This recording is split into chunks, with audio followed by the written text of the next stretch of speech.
আসসালামু আলাইকুম। আপনাদের জন্য জিলপা আর চাপার মাংসর রেসিপি নিয়ে আসছি। প্রথম দেখুন ওটি সিদ্ধ করে আমি সুন্দর করে কাটটা নিছি। কাটটা ভালো করে ধুইয়া তারপরে আমি এদিকে একটা কড়াই বসাইছি। কড়াইটা বসাইয়া ওটার মধ্যে তেল দিলাম আমি আধা কাপ, আর পেঁয়াজ দিলাম।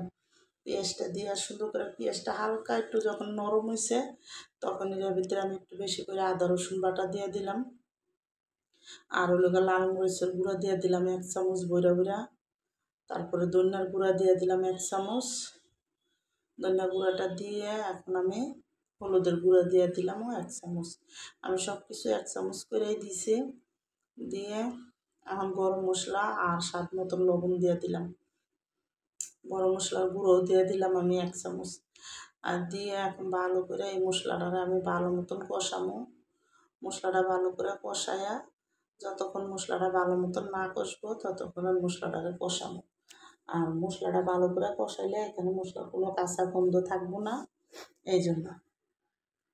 আর এইভাবে করে দেখুন মশলাটা আমি কষালাম। এদিকে আমি একটু গরম মশলার গুঁড়া 1 চামচ দিয়ে দিলাম। আর একটা তেজপাতা ছিঁড়ে দিয়ে দিছি, ওটা আপনাদের দেখাতে ভুলে গেছি। দিয়ে এখন ভালো করে মশলাটারে কষাইতেছি। আর আমি একটা চুলার মধ্যে বুটের ডাল সিদ্ধ করে রাখছি, তারপরে এটা সিদ্ধ হইলে এটার লগে দিয়ে দিব। আর এখন দেখুন আমি জিলপার আর চাপার মাংসটা সুন্দর করে একসাথে দিয়ে দিলাম। দিয়ে কিন্তু এখানে আমি এটা ভালো মতন কষাবো। এই মাংসটা মশলার সাথে ভালো করে কষাইয়া তারপরে আমি এটা ডাক্কা এখন এটাকে কষতে দিব। আর এখানে আমি কোনো পানি দিব না। এই মাংসের মধ্যে এই মাংসের থেকে যে পানিটা বাড়িব ওইটা দিয়েই আমি এই ডাল সুন্দর করে এই মাংসটাকে কষাবো। আর ভালো মতন দেখুন অনেকখানি কিন্তু পানি উঠছিল আর এটা শুকিয়ে আইছে। আর এখন ভালো করে কিন্তু আমি এটারে কষাবো। এখন একটু ভালো মতন কষাইলে কি মাংসটাও সুন্দর মতন মশলাটির ভিতরে ঢুকবো, আর মশলারও কোনো কাঁচা গন্ধ এখানে থাকবো না। এখন ভালো মতন কিন্তু আমি মশলাটা দেখুন কষাইতেছি।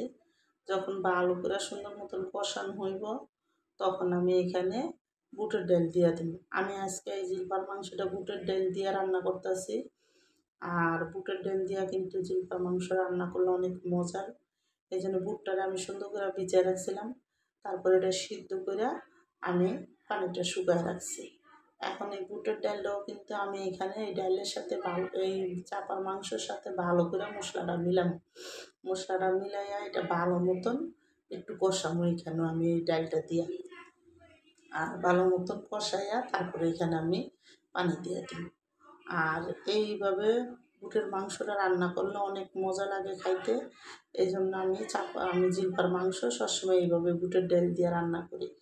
আর আমার এই বুটের ডাল দিয়ে যে জিলপার মাংস যাদের পছন্দ তারা লাইক সাবস্ক্রাইব দিয়েন প্লিজ। আমার ভিডিওটা আপনারা বেশি বেশি শেয়ার করে দিয়েন সবাই।